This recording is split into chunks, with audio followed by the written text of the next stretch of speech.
Hey, welcome to Kate's Crafts. I'm Kate. This past week, one of my favorite companies announced their Spring 2022 release. I was very fortunate to be able to order a few choice items right away from my local, not-so-local craft store. So in today's video, I would like to share with you what I made using Lawn Fawn's new Better Days stamps and dies, and also their new Rainy Sky Stencil.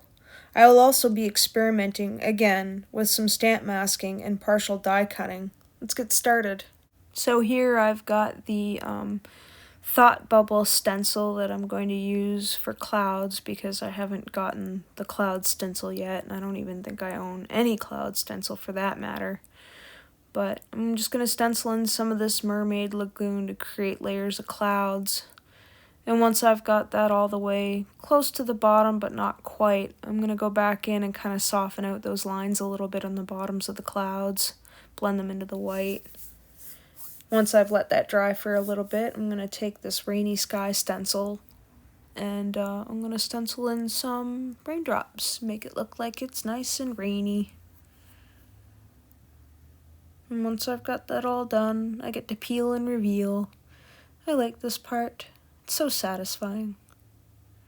Now I've got the Sending Big Hugs die that I'm going to use on some pink cardstock. And my idea here is to create a heavy layer of this picked raspberry on top of the pink and get it nice and blended in there. That way I can go back with a little spray bottle and splat out some big fat water droplets on it.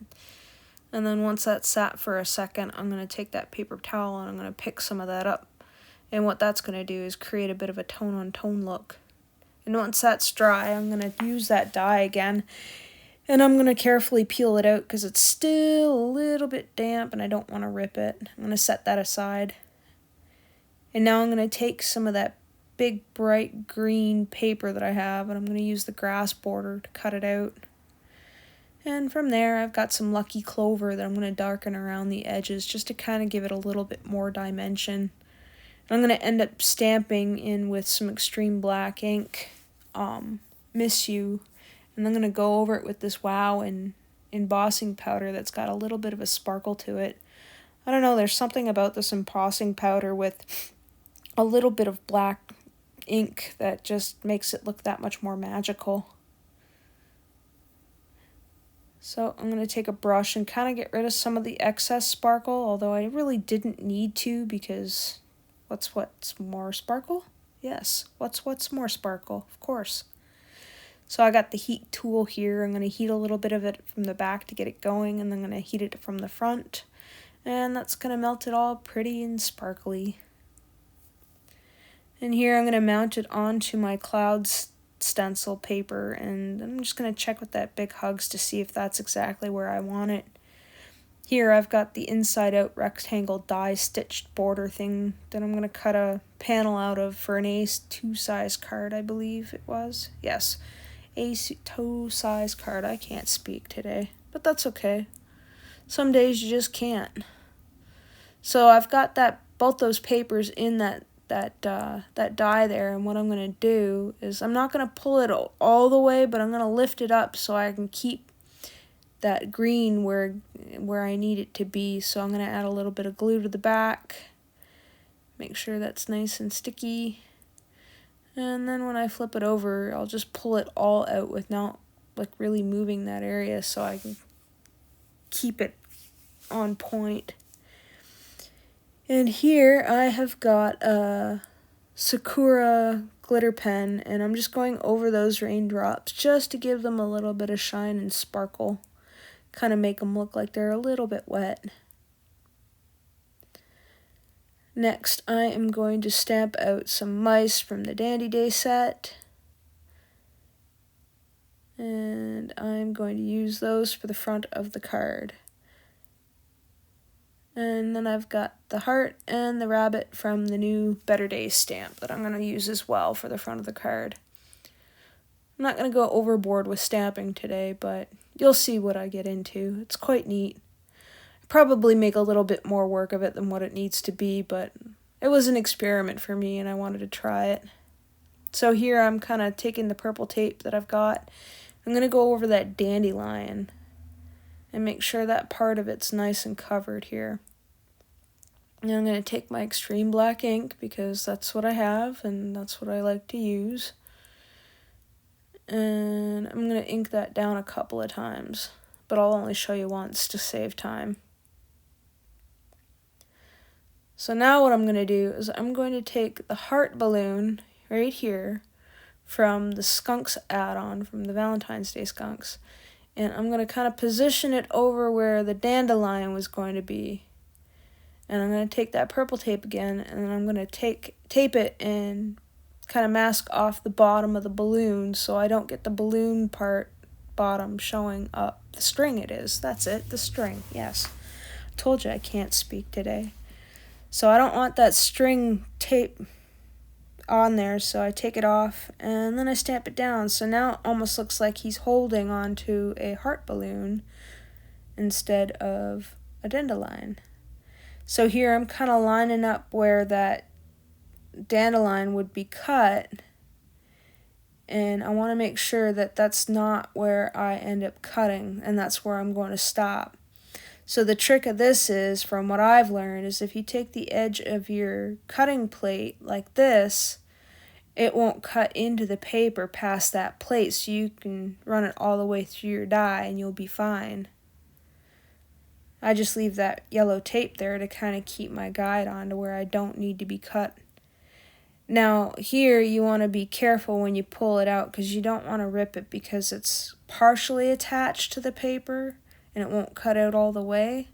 So you can kind of see where that yellow tape was, is where it stopped to cut. Now I'm going to turn around and take the heart part of that die and mask off the string so I know where I shouldn't cut.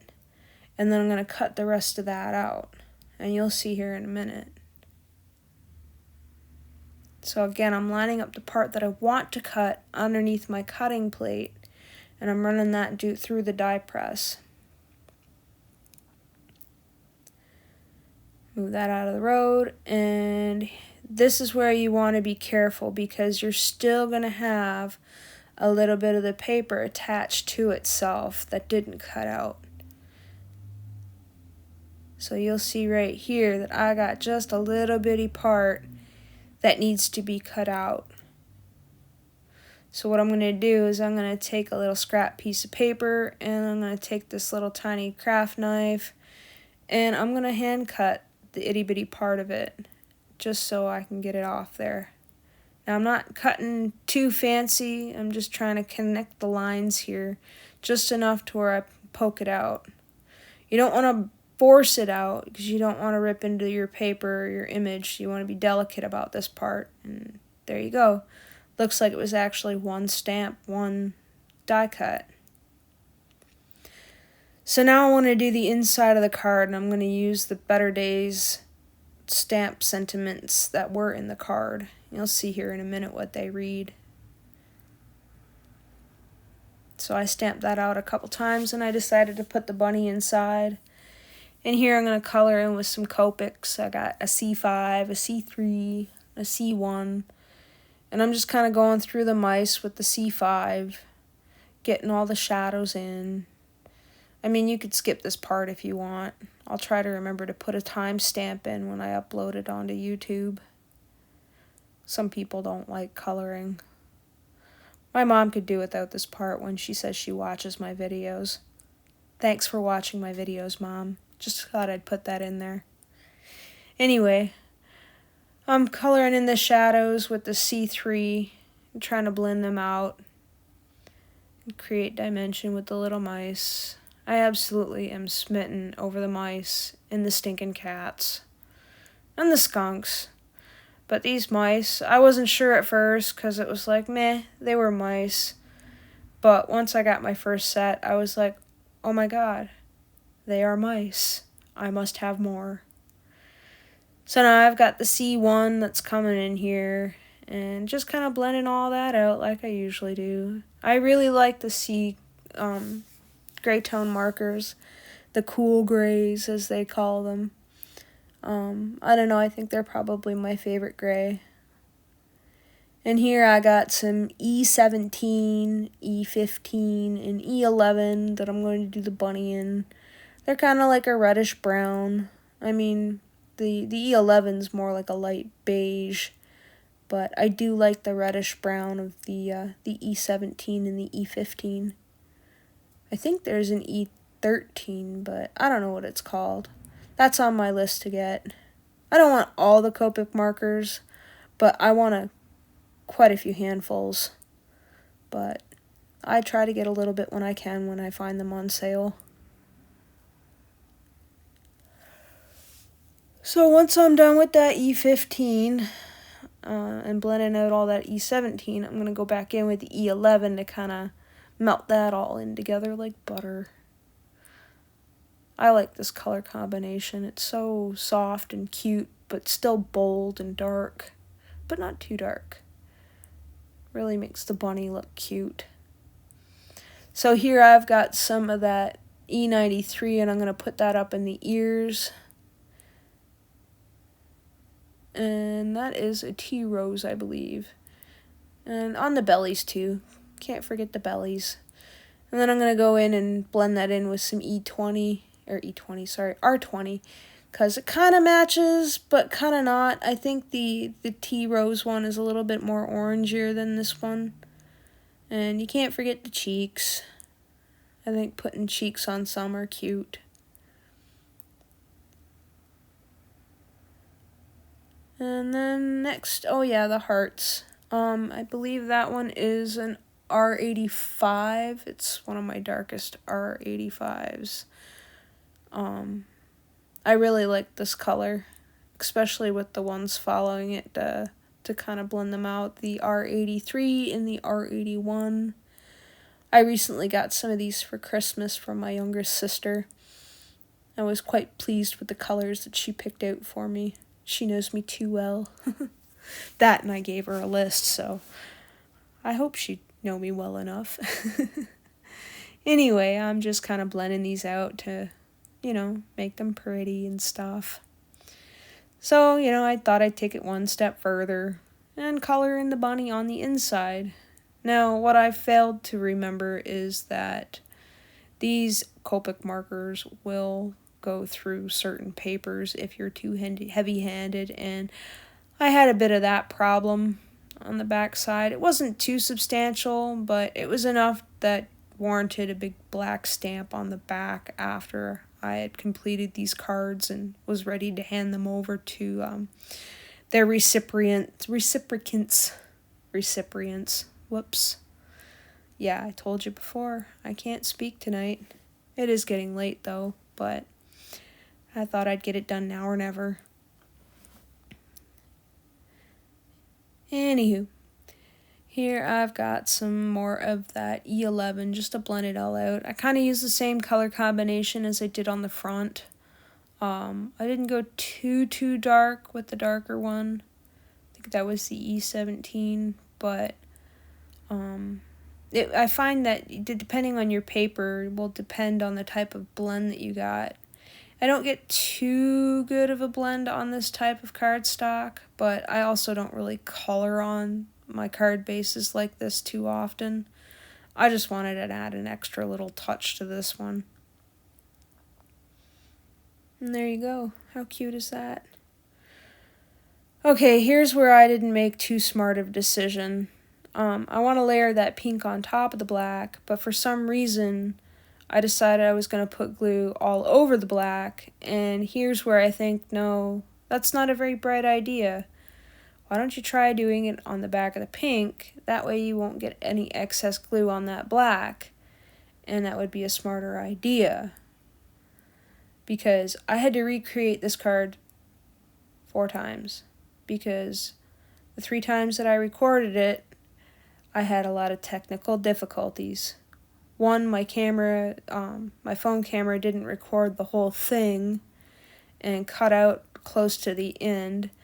And then the first one I recorded, I ended up getting black ink all over the place because I was rushing through a couple of things and I got a little too excited and got black inky fingers all over the inside of the card, and I was quite upset about it. So then I re-recorded it, and then that's when my phone decided it didn't want to remember anything else because its memory was too full. And then I had to fiddle around with my phone all day to try to get it not to forget that it still had memory. And then I fixed it. And now you have this card, which I guess 4th time is a charm. Anyway, I didn't want to forget the dots for the eyes because sometimes I do or sometimes I lose them, and I'm going to weigh that down a little bit with a block and let that sit for a while. And now that I have that dry here, I am going to add my critters. I'm going to add them with some foam strips. You'll get the idea here. I end up puzzle piecing a bunch of little cut strips to kind of prop them up better because they're small images and I don't have like little mini square dots or anything like that, so I end up having to cut like foam squares to kind of have them fit. But I'm gonna have this little mice kind of blowing a kiss, and I'm gonna have the little bunny kind of hanging out over by the H and just kind of sitting there like, wee. I love this bunny. I think he's so cute. Or she. Whichever you prefer. But this mice here, I'm going to have him kind of floating away. And the other mice is kind of blowing him a little kiss like, float by later. I don't know. I was quite pleased with myself in this partial die cutting business and the stamp masking. Even though I did have to recreate it like 4 times. Oh, and here I've got the white jelly roll pen that I'm just going to add some detail. I'm going to skip through this bit because I get quite overzealous with the detail in the white. I've got the 3 critters and all those big scripty letters. Well, not really scripty, but big chunky letters, I guess. I don't know. I like how the white jelly roll looks on these pink letters. Almost makes them kind of bubbly, but not really. So now that I've got that done, I'm going to add some foam tape on the back of that big hug to kind of prop it up off the pink. And I'm using the same kind of pink that I did to blend the pink on to make the big hugs bit, but I'm just going to add some more foam tape. But for this, the corners, what I've got left on my brush here, I'm just going to dust the corners with, just to kind of give it a little dimension. You can kind of see half off screen one of my original cards. I had it off to the side to kind of give me an idea of what it was that I was doing, because sometimes you get into a project and you take one wrong turn and you end up getting carried away and you end up making something else. And I kind of wanted to stay on topic, on task, on point. And I think I did a pretty good job. I almost strayed a few times, but I'm quite proud of myself. I stayed on topic for the 4th time. So I'm just going to add some glue back here. And I'm using my stamp positioner without the sponge to kind of help me line it up. I find it helps, and I don't really have to figure out where to trim. But I'm going to call this card done. I enjoyed making it. I didn't really much enjoy making it 4 times, but I'm sure whoever receives these cards will appreciate them. If you've enjoyed today's content or found it helpful in any way, please give this video a like. I also welcome you to subscribe and turn on notifications. Here's another video I think you might like to watch. Thanks for hanging out with me today. Take care.